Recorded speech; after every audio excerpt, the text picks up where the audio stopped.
Selamat datang di podcast NFL pertama di Indonesia.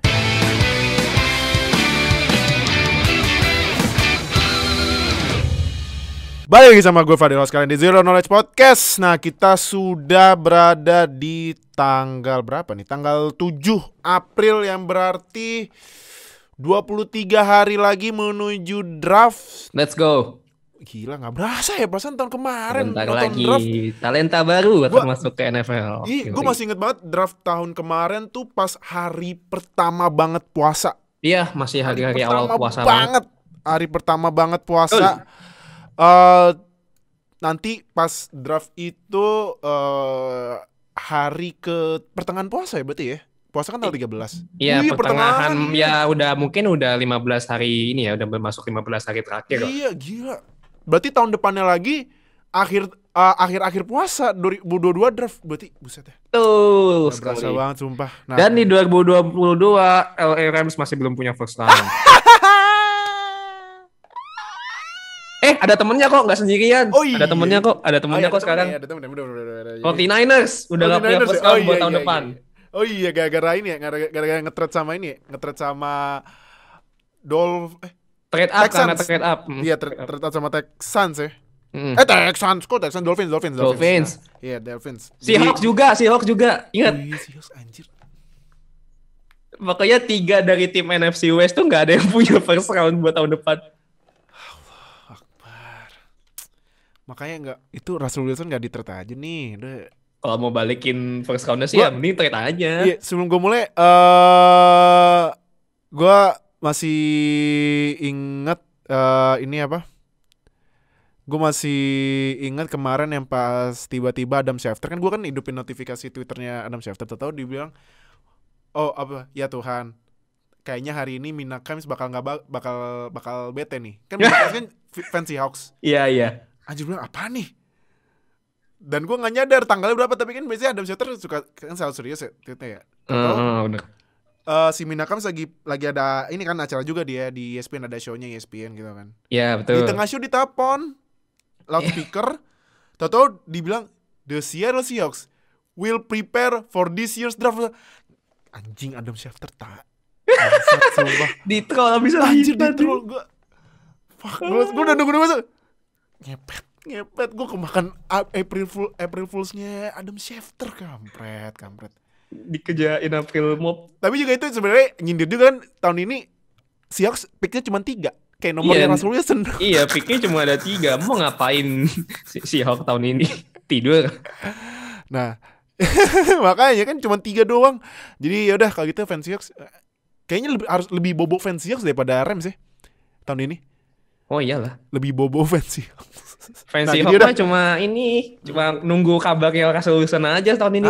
Itu bener. Gak usah mikirin draft. Nah itu, iya bener. Tinggal tunggu aja gimana nasibnya Russell Wilson deh. Kalau misalnya masih ngambek. Nah, kalau draftnya aja nggak bener, nggak dapat OL, udahlah, udah. Bye. Udah. Jadi, nah tapi ngomong Seahawks, nah ini ada salah satu pemainnya yang mungkin yang terkenal selain Russell Wilson, pasti ya fans 12 tahu siapa. Ini masuk ke list gua. Nah, podcast kali ini top 5 linebacker. Nah, linebacker kan gini. Minggu kemarin kan udah bahas pass rusher. Nah, pass rusher kan kemarin gue udah gabungin sama outside linebacker. Yang pakai formasi 3-4 kan. Nah, yes.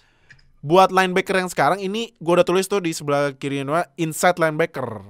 Inside linebacker berarti yang di tengah gitu ya. Di tengah gitu. Jadi gue mencoba membuat list dan gue lumayan pusing karena ini wah gila sih. Inside linebacker musim ini lumayan stack. Jadi gue bingung gue bener. Tapi gue setelah mencoba bandingin beberapa stats yang menurut gue penting buat seorang inside linebacker, gue udah dapet 5. Nah nanti Nuha juga bakal, lu dapet top 5 atau top 3 nih? Gue top 5 lah. Top 5 ya. Nanti Nuha bakal bikin top 5 inside linebacker versi dia. Jadi yaudah, kalau gitu gue mulai dari gue ya. Nah bisa Nuha ya.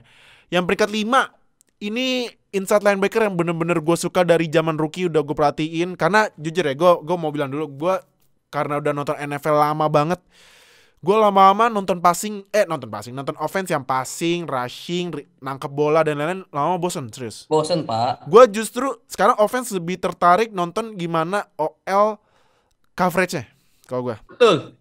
Nah, dan gue jauh lebih tertarik nonton defense. Apalagi yang urusannya udah ngejar QB, cara nerobos OL, pass coverage-nya linebacker, cara tackle-nya, cara coverage-nya safety, cara cornerback jaganya gimana. Makanya kalau defense ini listnya gue jujur jauh lebih pusing daripada offense. Benar, dan juga secara statistik juga sebenarnya nggak segampang kalau kita ngebaca statistik dari offense. Metriknya beda, cara perhitungannya beda, dan seru aja buat dibahas gitu secara statistik ya untuk defense. Nah jadi itu makanya lu kalau nonton defense tuh sebenarnya menurut gua defense itu seni NFL-nya ya sebenarnya sama aja kayak offense. Cuman kalau lu memperdalami defense lebih lanjut, lu bakal appreciate gimana moto defense wins championship. Betul, dan makanya Los Angeles Rams #1 defense itu, di musim 2020. Benar. Dan makanya mungkin kan ya lu pada bilangnya Rams, oh iya Aaron Donald sama Jalen Ramsey No, that's not the masih only ada Aaron Pak. Donald. Kemarin ada Darius Johnson ya, nggak salah ya. Namanya Darius Johnson ya, cornerback tandemnya Darius Williams. Nah, terus gue sempat bilang kan di grup OC pas John Johnson pergi, wah itu huge loss buat Rams. Nah, benar-benar huge loss sih buat Rams. Huge banget, gede banget. Yang nambahin dikit, yang sebenarnya yang bikin secondary Rams tuh yang tahun lalu kan secondary Rams tuh dibilang one of the best lah di musim 2020. Sebenarnya bukan karena Jalen Ramsey.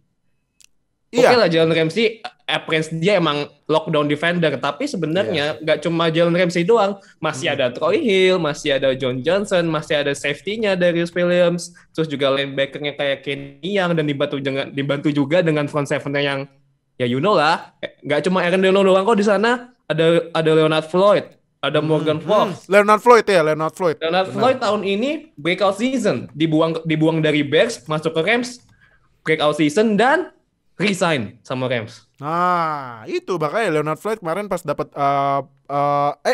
Leonard Floyd kemarin sempat free agent ya, bukan extension ya? Free agent sempat sebentar dong, free agentnya habis itu resign. Nah, jadi ya gue kalau bilang Aaron Donald ya emang Aaron Donald force-nya Rams, cuman di samping Aaron Donald ada Leonard Floyd gitu. Nah, tapi kan itu mengenai defense. Nah, biar kalian mengapresiasi dan mulai menonton defense gitu. Betul. Jangan gitu-gitu. Wih, Mahomes keren. Ya gue tahu Mahomes keren, tapi tapi NFL nggak cuma Mahomes doang, masih banyak ribuan pemain. Gitu. Lihat Super Bowl aja deh kemarin, lihat Super Bowl, lihat gimana Mahomes di ayam-ayamin sama defense-nya Tampa Bay itu. Iya, kemarin lihat kan Mahomes udah kayak orang main Madden. Nah, lari belakang, kiri kanan, belakang, lempar nggak dapet. Intercept kayak Dewa Madden. Intercept, anjing. Udahlah tuh orang ini dulu, gak usah main dulu, ntar aja main nih. Tunggu gratisan. Udah gratis sebenarnya, cuman tunggu yang lain aja deh. Udah, kalau gitu nggak bakal lama deh. Langsung aja kita mulai. List gua nomor 5 ini inside linebacker yang dari rookie. Gue udah lihat nih orang bakalan gila sih. Ternyata ya sesuai nama julukannya, The Maniac.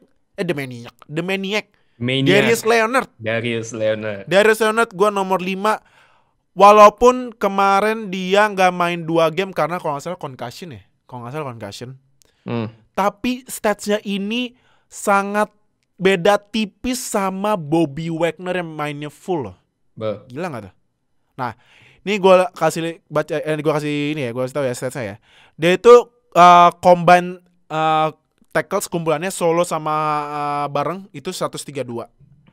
Miss tackle-nya cuman 7, berarti 5% dari total tackle-nya 5%.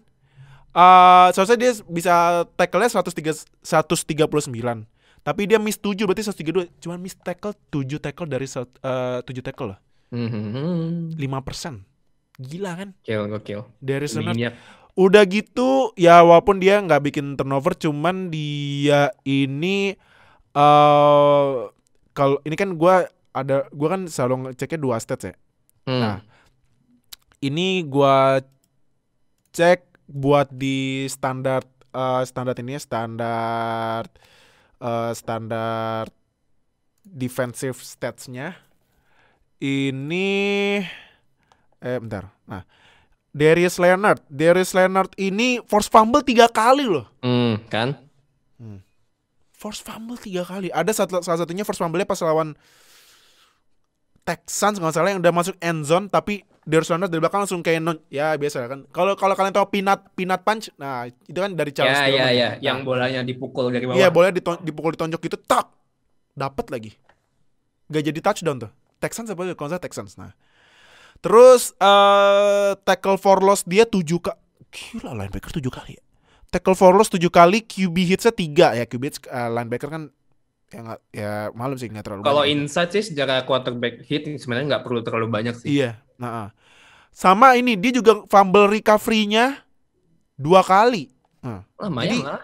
Jadi lu bayangin aja nih, Darius Leonard yang gak main 2 kali dibanding sama Bobby Wagner yang combine tackle-nya ini 138, Darius Leonard 132. Berarti otomatis kalau misalnya Darius Leonard main 2 kali lagi, stats-nya lebih, pasti melebihi. Kumpulan tackle-nya lebih tinggi daripada Bobby Wagner. Lebih Bobby Wagner. Gitu. Jadi makanya gua taruh Darius Leonard di peringkat ke-5. Nah, terus keempat gua ini ya memang timnya memang menurun ya karena injury prone. Cuman pemain ini yang tetap menjadi jantungnya defense 49ers. Dia adalah Fred Warner. Fred Warner. Wah. Dia All Pro kan? All Pro ya kalau nggak salah ya.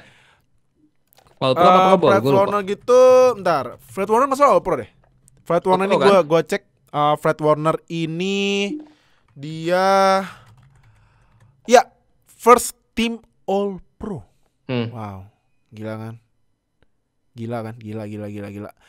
Ini juga kalau gua cek inside linebacker 1 2 3 4 5 pemain ada masuk semua di All Pro. Jadi ya gua membuat list memang sudah analisisnya udah jauh gitu. Udah tahu makanya gua lebih prefer nonton defense daripada offense gitu. Nah, Fred Warner nih ya, gue kasih tahu lagi statsnya.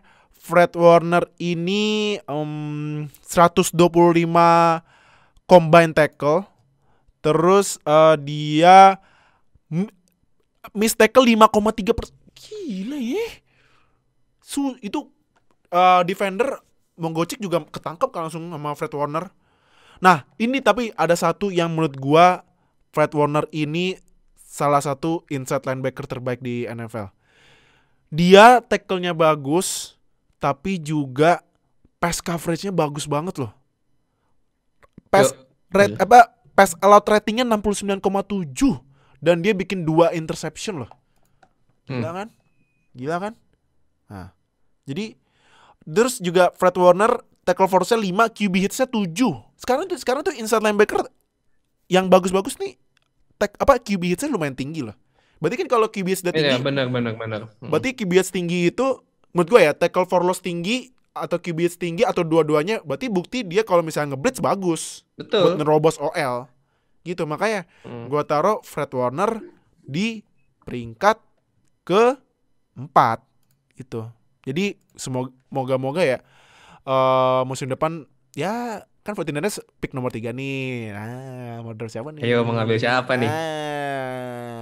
Jadi semoga aja 49ers bagus, tapi Fred Warner tetap konsisten bagus gitu. Nah, betul.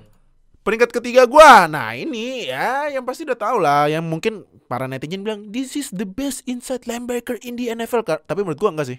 2020 ada lagi yang lebih the best menurut gua. Nomor 3 gue yang tadi gue udah mention pas di Arizona, dia adalah Bobby Wagner. Nomor 1-nya tuh. Kok Mimi nomor 3? Dia kan best inside linebacker. Enggak. Iya, masih ada yang emang the best. the best. Iya, emang the best. Emang the best, cuman buat 2020 enggak. Gitu masalahnya, enggak. Gue setuju. Karena Bobby Wagner miss tackle-nya ya 6,8%, 10 ya. 10 miss tackle, total combine tackle-nya 138. Dia bikin ininya juga tackle for loss-nya. Nah, ini yang gue suka nih. Bobby Wagner ya, dan konsisten terus. Dia tackle for loss 7. QB hits-nya 11. Gede tuh QB. Gila kan? QB hits-nya 11 loh. Nah, cuman gue lagi-lagi tetap bilang Bobby Wagner bukan best inside linebacker musim ini karena tidak. Karena walaupun juga dia pas defendednya 8 kali lumayan gede, 8 kali loh buat ngeblok bolanya, sama dia ada fumble recovery-nya sekali. Tapi next 2 orang ini yang menurut gua efeknya ya Bobby Wagner emang nah gini nih, masalah gini nih. Bobby Wagner mainnya bagus. Cuman efeknya ke timnya enggak ada. Betul, gue setuju. Gimana dong? Passing coverage Seahawks hancur. Parah.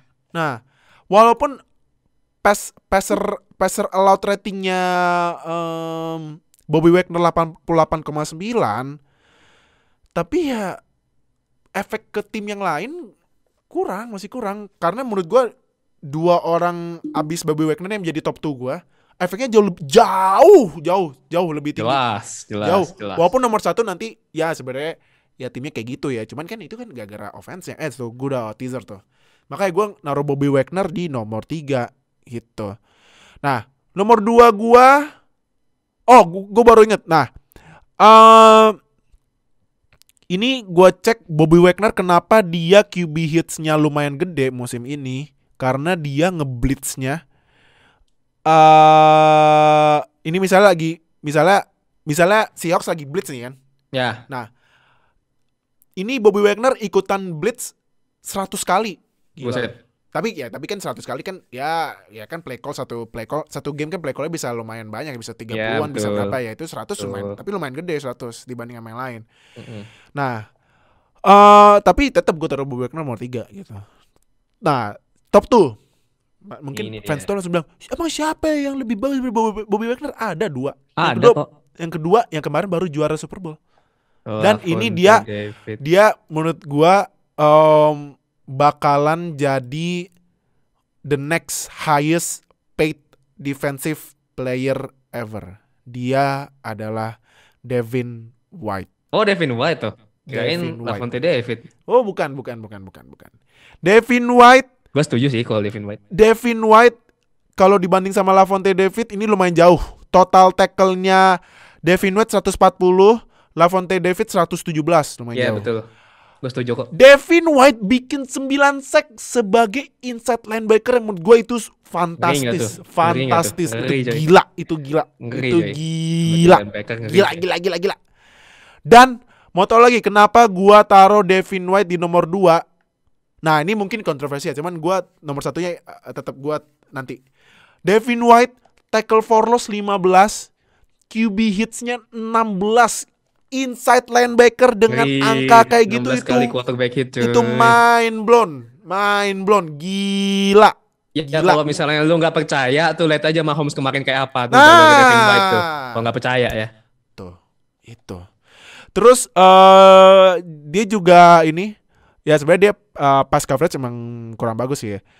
Allowed pass ratingnya 109,6, tapi dia membuat force fumble-nya ya sekali, fumble recovery juga sekali. Cuman buat efektivitas tackle-nya tinggi dan dia buat menyerang QB-nya lumayan tinggi loh. Karena menurut gue inside linebacker kalau sering nyerang QB dan efektif tuh plus banget buat defense. Apalagi kan Buccaneers sudah tahu pass rusher-nya ada Shaquille Barrett, ada Ndamu Kongsu, Vita Vea kan tapi kan cedera, dia baru main lagi pas playoff ya. Ya 2 itulah. Nah 2. Ditambah sama Devin White loh. Sama ini Jason Pierre-Paul. Oh iya gue lupa Jason Pierre-Paul. Lupa. Tambah Jason Pierre-Paul plus Devin White yang inside linebacker loh. Ngeri gak tuh? Ngeri emang Devin White musim kemarin. Lu Buccaneers defense-nya ngeri sih. Iya makanya buat fans Bucks apalagi yang jangan Tom Brady doang, defense-nya juga bagus. Devin White tuh diperhatiin gitu loh. Nah, Devin White. Nah, itu makanya gila sih Devin White. Gue kan itu kan kemarin kan gue masih ingat banget 2019 itu Devin White satu kelas sama Devin Bush ya. Ya, Devin Bush betul. Pas gue tahu Devin White pergi ke Bucks, gue langsung shit. Gak ke Steelers gitu. Tahu Steelers trade up ambil Devin White kan ke Bucks. Toto, gue kan emang ya gue sebenarnya pengen banget Devin White ya. karena buat gantiin Shazier. Tato diambil sama Buccaneers. Tato Steelers trade up ngambil Devin Bush. Wah, udah lumayan. Ya, oke lah. Lumayan. Not bad kok Devin Not bad Bush. iya. Makanya walaupun kemarin juga out for season, tapi gue yakin 2021 dia bisa comeback lebih bagus lagi sih. Nah, pasti penasaran kan nomor 1 siapa? Nah, ini pemain yang lu semua jarang denger, tapi gue tahu dia Kayaknya gue tahu nih siapa nih. Disruptif menurut gue. Kayaknya gue tahu siapa nih. Karena ya beginilah, kalau misalnya nontonnya cuman via media aja. Jangan nontonnya via media doang. Nontonnya jangan cuma di Instagram doang, jangan cuma lihat highlight di IG doang. Jangan nonton highlights di House of Highlights atau misalnya dari akun-akun lain. Film study lah gitu. Dia belajar yuk. adalah ya itu belajar NFL gitu. Nah, dia adalah seorang linebacker dari Chicago Bears. Tapi bukan Khalil Mack. Khalil Mack kan udah kemarin pass rusher tapi nggak masuk. Ya, Khalil Mack kan outside ya, jadi beda. Outside beda. Nah, pasti lu semua shock kalau gua sebut nama ini. Dia adalah Roquan Smith. Yoi. Gila nih orang. Oke. Roquan Smith 139 combine tackle for loss-nya 18. Lu mau tahu 18 itu bentar, tackle for loss 18 ini lebih bagus daripada tackle for loss 18 lebih bagus daripada Aaron Donald lah. Iya, Aaron Donald 14. Beda posisi, jadi wajar. Iya, karena beda posisi juga. Cuman ya lu lagi-lagi gue bilang inside linebacker dengan tackle for loss segede itu gila serius gila. Karena tackle for loss segede itu biasanya angka-angka buat pass rusher. Karena kan pass rusher cepet nembus ya kan. Inside linebacker kan walaupun cuman ya beda 3 sampai 5, tapi kan butuh waktu kan buat lari. Iya, betul. Ini Roquan Smith bisa nembus tackle for loss kalau misalnya kasih ke running back atau passingnya ke samping kayak screen gitu. Gila sih. Ya walaupun QB-nya cuma 6, tapi nih ya, yang gue apresiasi dari Roquan Smith dan gue pilih dia jadi inside linebacker terbaik di NFL musim 2020.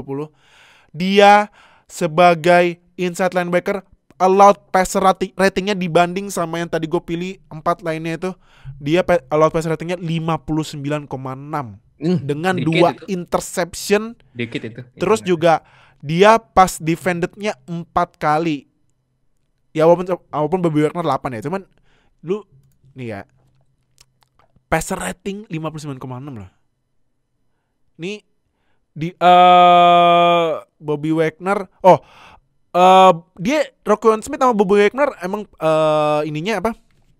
Pass coverage-nya emang bagus, cuman kalau dari allowed passer ratingnya sih sebenarnya. Iya.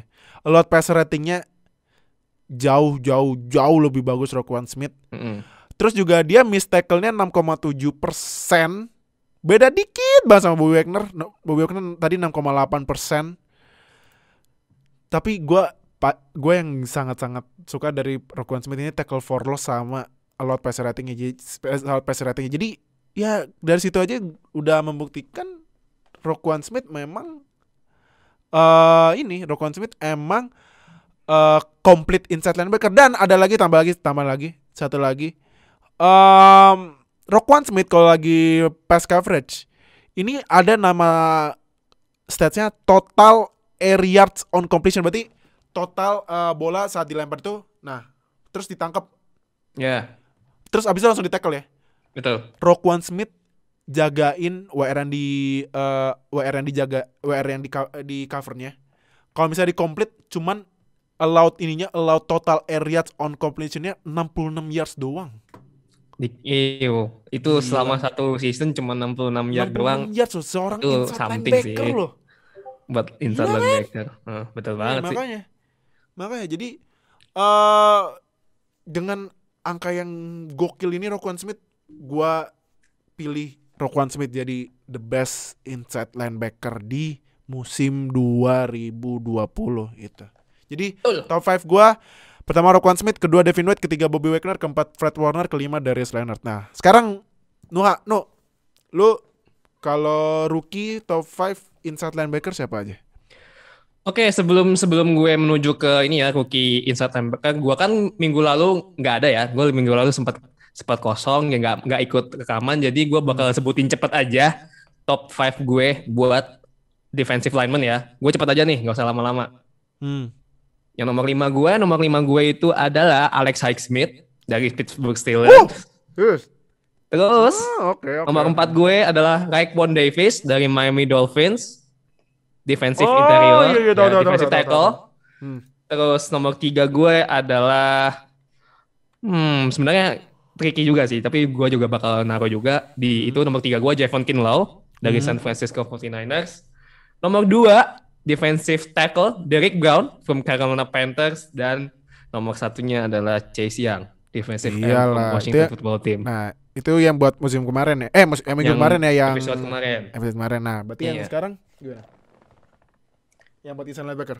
Oke, sekarang kita menuju ke inside linebacker. Nomor 5 ini sebenarnya cukup nggak bisa dibilang sulit sih. Cuman inside linebacker sekarang tuh lumayan oke, bagus-bagus untuk ukuran rookie. Jadi nomor 5 gue bakal taruh ya partnernya si Bobby Wagner di Seattle Seahawks, Jordan Brooks. Jordan Brooks? Iya. Tapi gue masih ingat banget tahun kemarin pas Seahawks ngedraft Jordan Brooks itu fansnya pada kenapa? Iya betul. Tapi kenapa lo pilih Jordan Brooks? Emang kalau misalnya di draft 2020 tahun lalu Jordan Brooks sebenarnya agak rich ya sebenarnya. Dia tuh rich untuk secara draft, tapi secara impact to the game di musim ini dia mainnya cuma 14 kali, berarti ada 2 game yang dia miss. Tetapi dari dia 2 kali miss dari 14 game itu total tackle-nya 35, combine tackle itu ada 57 kali. Ya, even he have no sacks, tapi impact dia di game itu juga bisa dibilang lumayan oke gitu untuk kelas rookie kayak dia. Dan karena ya oke lah, emang secara impact to the timnya memang nggak bagus gitu. Seahawks sendiri tadi kan Fadil udah bilang Bobby Wagner startnya bagus, tetapi impact to the timnya ya biasa-biasa aja. Nah, Jordan Brooks case-nya juga sama. Ya ini sebenarnya lebih kayak rookie mistake sih. Banyak rookie yang juga melakukan kesalahan seperti ini, yaitu nggak pintar untuk membaca reading coverage. Itu rookie banyak banget kesalahan yang mereka seperti ini. Nggak cuma dari linebacker aja sih, cornerback rookie pun juga masih banyak yang salah passing coverage. Pokoknya reading coverage mereka tuh rata-rata masih belum bagus ya. Mungkin karena wajar, karena mereka baru pertama kali masuk ke NFL, butuh adaptasi bagaimana reading coverage yang bagus, ngebaca passing coverage yang bagus. Tapi secara statistik Jordan Brooks is good, maksudnya compare dengan di other rookie yang lain, dan maksudnya Jordan Brooks itu udah bisa menjadi partner yang solid lah buat Bobby Wagner. Jadi gua rasa mereka ngambil Jordan Brooks di number 1 draft, di round 1 di pick ke-27 kalau nggak salah. Itu ya bisa dibilang oke. Walaupun sebenarnya keluhan yang gua tahu, keluhan Seahawks di tahun lalu tuh mereka tuh kayak nggak punya linebacker yang solid selain Bobby Wagner, dan gua rasa GM-nya harus gua apresiasi di sini karena mereka udah ambil orang yang tepat buat ngisi spot di linebacker. Itu sih menurut gua, makanya gua taruh Jordan Brooks di nomor 5. Jordan Brooks ya? Oke. 4? Oke, nomor 4 gue akan lanjut ke Willie Gay Jr. linebacker from Kansas City Chiefs. Dia gimana efeknya sama ke Anthony Hitchens? Oke, untuk secara statistik sebenarnya memang lebih gede Willie Gay. Secara tackle dia tackle 29 kali, combine tackle-nya 39 kali, berarti ya udah sama tackle for loss dan lain-lain lah ya. Sack cuma sekali. Tapi memang kalau secara impact to the game memang lebih bagus Willie Gay karena dia tuh sebagai linebacker dia tuh ya valuable banget gitu. Misalnya kalau menurut gue nggak bisa dibilang surplus juga. He fit to the defense system of the Chief gitu. Jadi memang secara skema defense Chief, Willie Gay itu memang udah cocok dengan skema defense Chief. Apalagi kalau misalnya dia starter, dia dimainin dari menit pertama, impact dia tuh ya kelihatan, nggak cuma ya sekedar ya main aja gitu, tapi memang impact dia di tim, di Chief, di posisi linebacker khususnya itu memang ya kelihatan, nggak cuma ya ada dan tiada aja sih Willie Gay ini. Walaupun emang secara statistik kayaknya nggak terlalu wah, tapi gue rasa defense-nya Chief tuh menurut gue ya, defense-nya Chief musim ini tuh slightly underrated. Sebenarnya bagus kok defense-nya Chief. Nggak, ya maksudnya nggak bisa dibilang jelek, nggak bisa dibilang bagus. Tapi kalau misalnya di average, di average level, Chief itu lebih di atas sedikit. Misalnya daripada kayak apa ya, kayak tim kayak ini, kayak tim-tim yang Vikings itu kayak Vikings, malah kayak Dolphins itu Chief tuh slightly underrated karena si Willie Gay ini menjadi salah satu faktor kenapa Chief itu defense-nya lumayan oke. Walaupun sebenarnya nggak bagus, ya nggak bagus-bagus amat ya. Itu karena terbantu sama secondary Chief yang lebih bagus daripada front seven-nya. Nanti di episode secondary gue bakal sebut salah satu secondary Chief yang paling bagus. Oke. Berarti kalau gitu ketiga siapa? Sebenarnya gue nggak mau naruh orang ini sih, tapi in progress selama season 2020 ternyata pelatihnya udah mulai ngerti cara pakai dia. Jadi gue bakal taruh Isaiah Simmons. Isaiah Simmons, oke. Dari Arizona Cardinals. Oke. Kenapa? Padahal kan Isaiah Simmons bukan first half of season ini ya, hilang gitu ya? Iya. Baru kelihatannya second half. Bener. Iya. Kenapa? Sebenarnya kenapa sih Isaiah Simmons tuh baru bisa nyetel sama defense? Maksudnya baru bisa nyetel dengan skema defense-nya Arizona Cardinals karena sebenarnya emang si Isaiah Simmons tuh emang dia tuh incredibly talented. Dia tuh talentanya gede banget, bagus banget. Makanya dia di draft pertama kali sebagai linebacker di 2020 tahun lalu, posisi ke-7. Karena dia di college bisa main berbagai posisi, linebacker bisa, safety bisa, strong safety bisa. Bahkan beberapa kali game di Clemson, dia juga dimainin sebagai cornerback gitu. Secara physicality dia oke, secara unggul lah, maksudnya dia punya talent yang oke. Cuman karena dia punya versatility yang oke di college itu menjadi ya dalam tanda kutip beban dia ketika masuk NFL. First half of the season, defensive coordinatornya Cardinals tuh bingung, ini orang bakal main di mana ya? Soalnya memang impact dia tuh nggak ada. Bahkan beberapa kali ya Isaiah Simmons tuh jarang dimainin, snap ball-nya tuh sedikit. Karena memang di awal memang the defensive coordinator itself tuh still didn't know how to find maksudnya belum tahu gimana caranya buat ya Simmons tuh bakal main di mana sih. Tapi memang aslinya memang he began his career as linebacker gitu. Di college pun juga dia mulai pertama kali mainnya sebagai linebacker. Jadi secara nggak langsung posisi aslinya kan linebacker ya. Nah di second half of the season baru dia main sebagai linebacker. Tipikal dia itu adalah yang bukan rushing linebacker sih kalau menurut gue ya, sebagai di inside linebacker itu dia tipikal mainnya bukan yang rushing linebacker, tapi memang dia lebih kayak ke reading coverage dia. Gue melihat improvement dia di reading coverage di musim ini itu ya terbilang oke. Bahkan satu kali interceptnya dia itu juga adalah dari hasil bagaimana dia adaptasi dengan defense NFL dan reading coverage dia. Itu improvement banget. Dia main 16 kali, tackle-nya 43 kali, combine tackle-nya 54 kali, sacks-nya 2, intercept-nya 1. Gue yakin kalau misalnya Isaiah Simmons tahun depan nih, kalau misalnya defensive coordinator-nya udah tahu cara pakai dia, gue yakin dia bakal bisa improve. Karena sayang talent dia sebagus itu disia-siakan begitu aja, apalagi ya defense-nya Arizona Cardinals emang jadi PR sih buat offense-nya Rams ya, karena udah banyak banget signing pemain baru. J.J. Watt, terus juga siapa lagi ya cornernya ya kemarin ya, Malcolm Butler, gue lupa.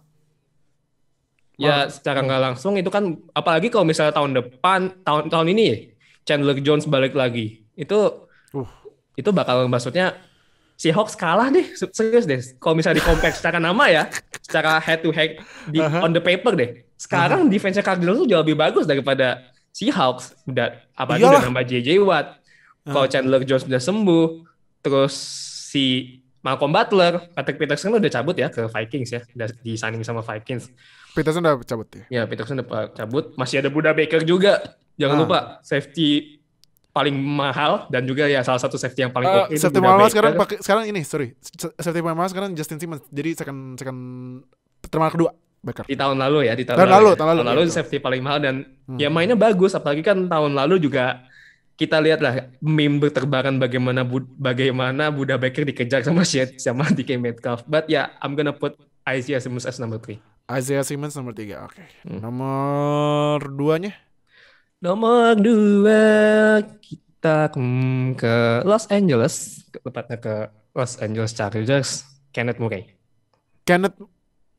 Los Angeles Chargers kan. Oh, Kenneth Murray. Iya, Kenneth Murray draft from Oklahoma. Iya, kenapa Kenneth Murray? Dia main 16 kali, tackle-nya 68 kali. Dia si Kenneth Murray ini leading tackle 68 kali. Dan leading combine tackle 107 kali. Okay. Impact dia di Chargers itu gede. Mungkin di awal dia di draft tuh banyak selentingan kalau misalnya Kenneth Murray itu nggak bakal terlalu sukses di season pertama dia main di NFL, but Chargers dapat orang tepat menurut gue. Karena dia main di college ya, dia 3 tahun main di Oklahoma. Di college aja dia average-nya 112 combine tackle. 12 tackle for loss. Itu dia cuma main 3 tahun di Oklahoma. Dan dia si Kenneth Murray ini kalau misalnya lu pada nonton ya main Chargers secara defense. Dia tuh cepat mainnya. Dia tuh speed-nya bagus ya. Dia punya speed yang dimana yang bikin dia kenapa punya combine tackle sebesar ini 117 combine tackle itu karena dia speed-nya tuh bagus. Emang dia bukan tipikal yang atletik yang badannya gede gitu. Cuman dia punya fisik, dia punya advantage di speed-nya dia bisa ngejar. Dia bisa ngejar kalau misalnya running back udah masuk gitu, lewat jalurnya dia, ada Kenneth Murray di situ bisa dikejar. Terus kalau misalnya dan menurut gua untuk rookie 2020 Kenneth Murray itu yang reading coverage-nya salah satu yang paling bagus. Untuk rookie ya, untuk Kenneth Murray. Makanya dia punya jumlah tackle yang gede ya.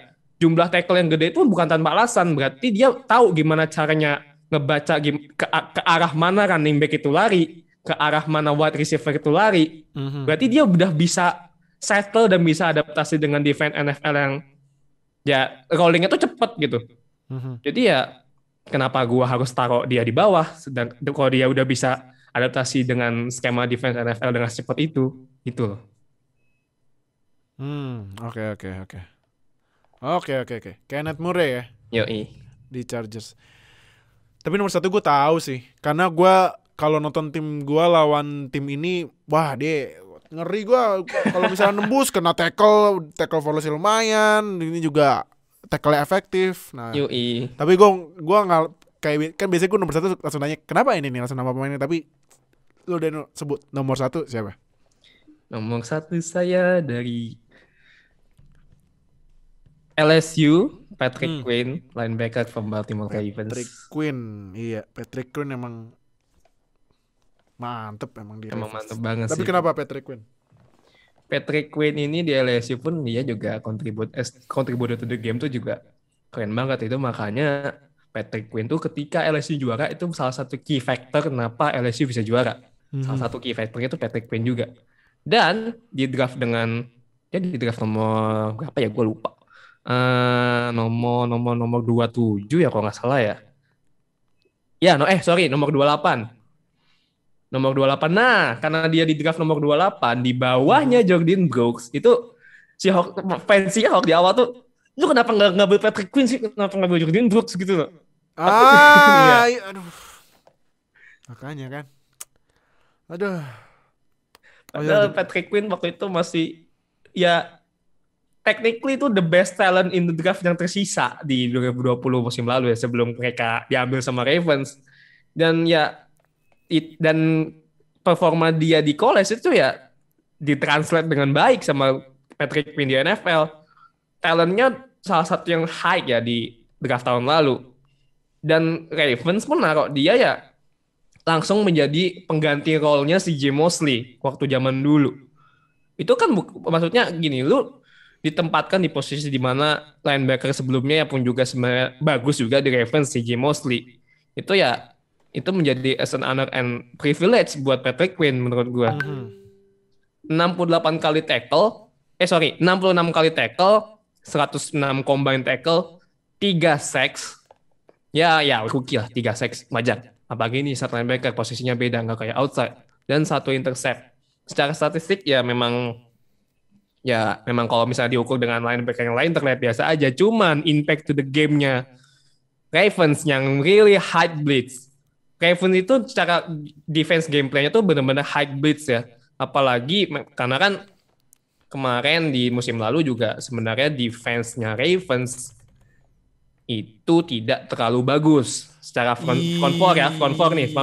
Walaupun ada nambah Calais Campbell, it doesn't help much. Dan nambah Yannick Ngakoue pun juga, karena Yannick Ngakoue kan juga masuknya kan pertengahan season kan di trade dari Vikings. Kan skema defense-nya kalau nggak salah 3-4 ya? Apa pakai nose tackle? Gue agak lupa. Karena kan jadi skemanya Yannick Ngakoue di Vikings dan di 3-4 kan. Jadi kan beda cara mainnya. Jadi emang Yannick Ngakoue butuh adaptasi lebih lagi. Nah, Patrick Quinn dengan statistiknya sebagus itu, beberapa highlight dia kalau misalnya lu cuma nonton highlight doang ya, itu kan juga ada Patrick Quinn juga highlight itu juga oke gitu. Ada kayak tackle for loss-nya, ada dia lagi tackle for loss, ada dia lagi sacks. Dan gue rasa emang ya Patrick Quinn fit.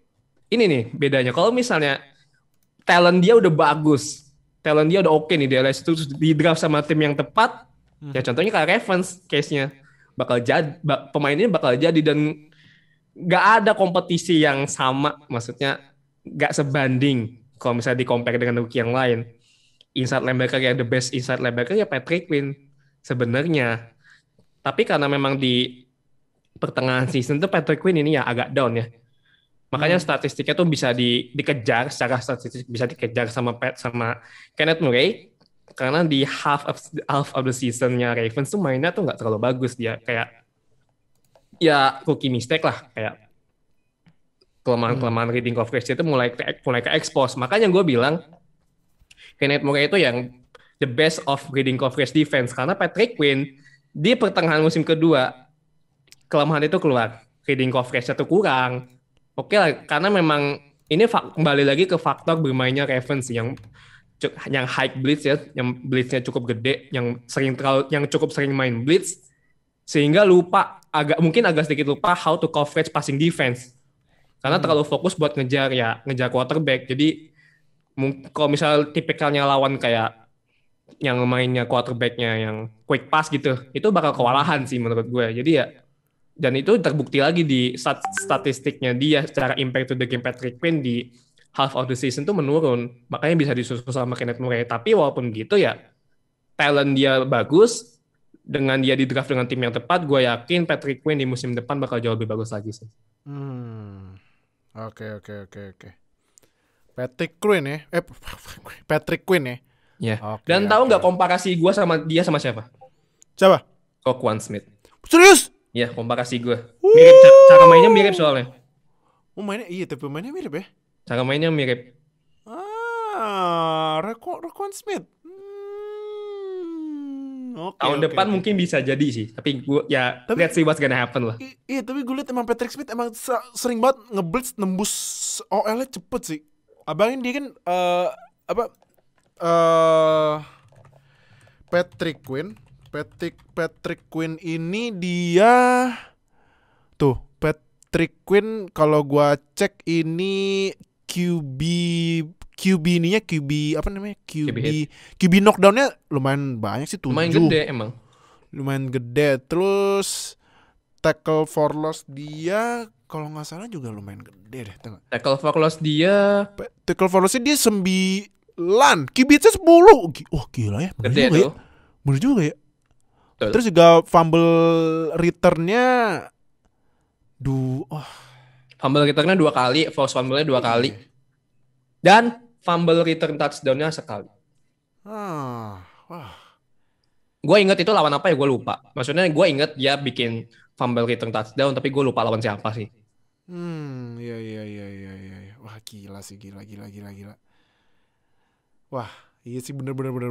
Patrick Quinn ya. Wah, berarti ini gue harus perhatiin Patrick Quinn next season nih. Nah, karena gue juga udah perhatiin Patrick Quinn. Lawan lu defense-nya si Patrick Quinn. Aduh, ini gue ngeri gue. Jadi udah. Kalau gitu itu listnya Nuha yang rookie. Nah, tadi gue juga udah bikin list. Kalau kalian gimana inside linebacker versi kalian, langsung aja tulis di komen yang nonton di YouTube. Jangan lupa subscribe ke Konsing sampai subscribe biar kita upload dapat notifikasi langsung nonton biar update sama NFL di Indonesia dan NFL Fans Indonesia. Dan jangan lupa like, comment, share video ini yang dengan audio only di Spotify, langsung follow. Terus di bawah kita ada semua sosial medianya NFL Fans Indonesia, langsung aja join, gak usah malu-malu. Jadi yaudah kalau gitu, thank you yang udah nonton. See you di episode selanjutnya ya. Bye. Terima kasih telah bergabung dengan Zero Knowledge Podcast. Follow kami di Instagram dan Twitter @NFLFansIndo. Atau bergabung dengan kami di Line Square dengan keyword NFL Fans Indonesia. Sampai jumpa di podcast berikutnya.